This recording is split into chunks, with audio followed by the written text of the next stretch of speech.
I've done quite a few drawings lately that have been very intense with their hatching, with creating darker values for all sorts of reasons to do with the subject or the lighting and so forth. And it made me think I'd like to have a go just trying to keep to something that is more linear, a cleaner line, more simplified in some ways than the sorts of things I'd been doing. So I thought this view of part of the palace of Louis XIV before Versailles was built, that's on the outskirts of Paris at Saint-Germain-en-Laye, sorry for how I pronounce it, could be a great subject for that. So I'm using a 0.3 millimeter Copic multiliner. You can see that I've started with some fairly simple sections, really trying to therefore get the proportions correct. It's frustrating because after I've drawn them, I can see more precisely how they should be drawn. This is why I say that mistakes in some ways, lines not in the wrong place, are nothing to be feared, because they make clearer where the line should have been to be in the right place. And sometimes we can do things to help the visual appearance of what we're seeing. And I noticed before I started, for instance, that the wall extends further on the right side of the windows in the centre than the left side. These are the sorts of things that we want to see before we put pen to paper. But I'm trying to keep it fairly simple. I do use a lot of lines, even for a single line, in my normal drawing style. So trying to keep it fairly sparse. I'm wanting really as much paper as possible to be shown through at the end. So I want to try and keep my lines to single lines where that's appropriate, and not to have lines for shadow or shade or the actual colour of anything, with one exception towards the end. If you look at the picture, maybe you can see what exception I'll make, because I think it makes a big difference to the drawing. So this is a method of drawing called from the inside out. Start with a smaller part, often in the centre if possible, and having drawn that, I then use that as a measuring stick, as a reference point now to go outwards horizontally, upwards vertically, downwards vertically. So it's clearly really important to be as accurate as possible in this first section. It also means that the first section we do takes us the longest, because we are having to look again, put a mark, look again. But as we progress the drawing and more of it appears on the paper, we can use all of that as a continuing reference point for the parts we haven't yet drawn. And so because we suddenly have a lot more things to measure against and to give us a sense of scale and proportion, it does become faster. I talk about, in a lot of my videos, I mention the rhythm, the tempo of a drawing, and this is a big part, at least drawing this way from the inside out, of how that rhythm is established. And I find it very enjoyable towards the end of a drawing session such as this, where I've built up eye-hand coordination. I've got a lot of observation back and forth of the reference now that I can use. And I've really just developed confidence too in my mark making. I've worked out what I do and don't want to do to get marks that I do or don't want. And the whole thing picks up speed, picks up pace. And I find that a really satisfying part of a drawing session. It's not something people ever really talk about. But again, noticing that on this upper level, at the corners, there's a like a buttress type thing that splays outwards at 45 degrees to the corners with an archway, I guess, to allow people to walk around it. Would have been easy to miss. And now we have this small tower here. You'll notice one of the things I do at the start is I do a vertical line, and there it is. that will be hidden by the structure, but it's simply to help me center everything. Nothing is more obvious in a scene such as this, where the spire, the dome, the whatever, leans or it wobbles or it's not symmetrical. And particularly a tower such as this that comes in and out in several places, we do want to keep it as symmetrical as possible. It's better that it's symmetrical and not quite accurate than we throw out symmetry in trying to get it accurate. So now looking at the details on the roof. So the left-hand side of this palace was always going to be the more straightforward one. On the right-hand side, of course, we have all of the foreshortened front facade.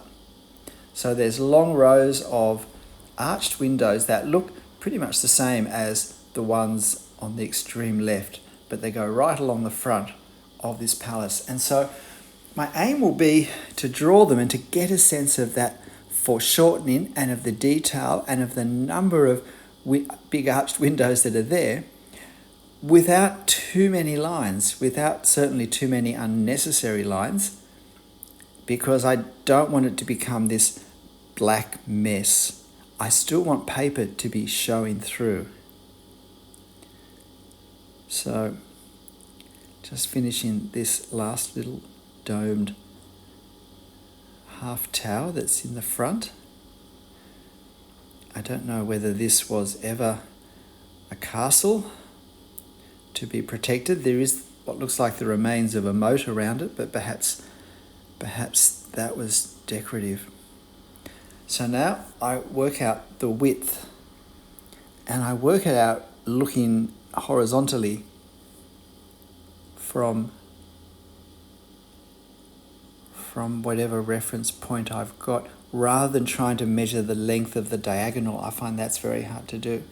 Instead, I look at what a straight line across this facade section looks like for length on my reference, and then I seek to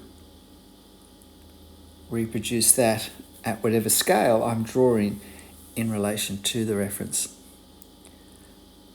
So this is a great example in architecture of trying to capture the effect of the detail, not of the actual detail, not drawing all the detail, but still capturing the foreshortening, still capturing the feel that things are becoming narrower as they move further away, and capturing the feel that there is some fairly complex architectural stuff happening here, except that it becomes even more complicated because of the angle. And if it becomes complicated enough, it actually becomes easier to simplify. So I'm now looking at what's in this facade, and I'm thinking, how can I make marks to make it look like that? I'm not thinking of it as a palace, as a parapet, or whatever, but instead I'm thinking, how can I just draw marks that bring this to mind, that will connect with what we've seen in reality. So still trying hard to minimize the amount of ink I put on the paper in this section.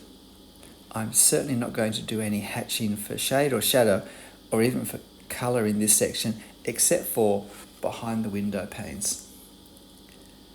I felt that was still helpful, but even then I didn't go really black with my hatching. I did leave enough white showing between the lines to lighten the effect, because I didn't want them to stand out as the strongest thing, because they're not the closest thing.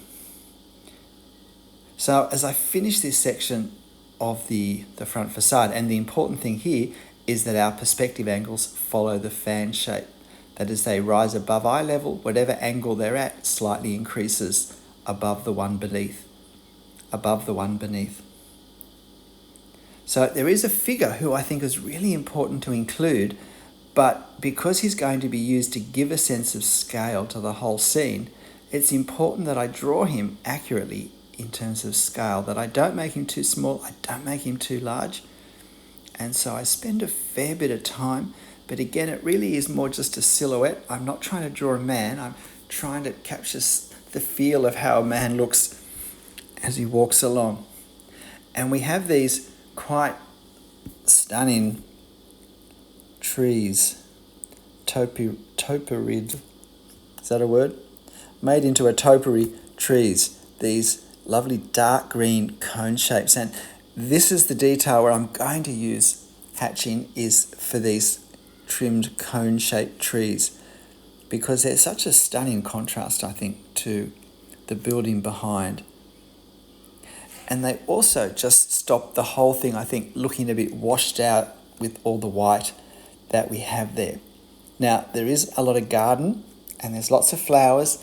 And again, great example to draw the effect of the detail, not the detail. We're not going to start drawing flowers, but we want to put lines and marks that suggest the textures, the surfaces, the movement, the silhouettes of a flower garden, and also of the low hedging, the low box hedging, which is the other place where I use some hatching for a bit of darkness.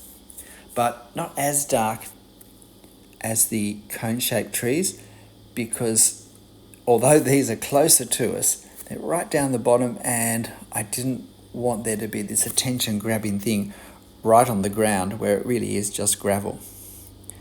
And there is a little gardener who's kneeling down doing some work, and because it was a fairly, in some ways, bleak scene, I thought I'd put him in as well. So now just looking at the picture. Now, with all these hedges and things, it's important to get a bit of a zigzag line that's in the right place with the angles of the four sides, or however many sides we can see of these box hedges. And the temptation usually that I see in drawing scenes such as this is that the angles aren't tight enough, aren't close enough. The lines end up spreading more between them than what we have in the reference. And that's not helpful, because that really changes the perception of the angle of the ground that we're looking at. And if we do that too much, the perspective of the ground cannot match the perspective of the building. And then even if we don't know what the problem is, we can tell it's not looking quite right. And so now I'm able to finish the detail that was behind the things that were in front. So principle of mine, always draw the in-front things first so that we don't have lines going behind other lines when that's not a helpful effect that we create. Now just doing these just doing these houses on a cross street on the other side of the road, just at the right edge. Now, if I was drawing this again, I would probably actually put some light hatching over this little facade in the lower right that I've just drawn, simply to separate it immediately when we see it from the main building, the palace across the road. I guess I could do it now, but otherwise we're just about done. I realised there were a few details on the roof I hadn't done, almost walked away at this point. And now, again, just flinging my eyes over this and that. And then I stop. G'day, I'm Stephen Travers. Look, I hope you have a go drawing this. You've watched this at just over double speed. So if you slow this video down to half speed, you'll be watching it almost at the actual speed. And of course, the reference photo is on my channel community page for you. But in the end, whatever you draw, however you draw it, whether there's lots of lines, lots of value created, lots of hatching, or a fairly sparse, bared down linear interpretation, make sure you have fun. I'll see you next time. Bye.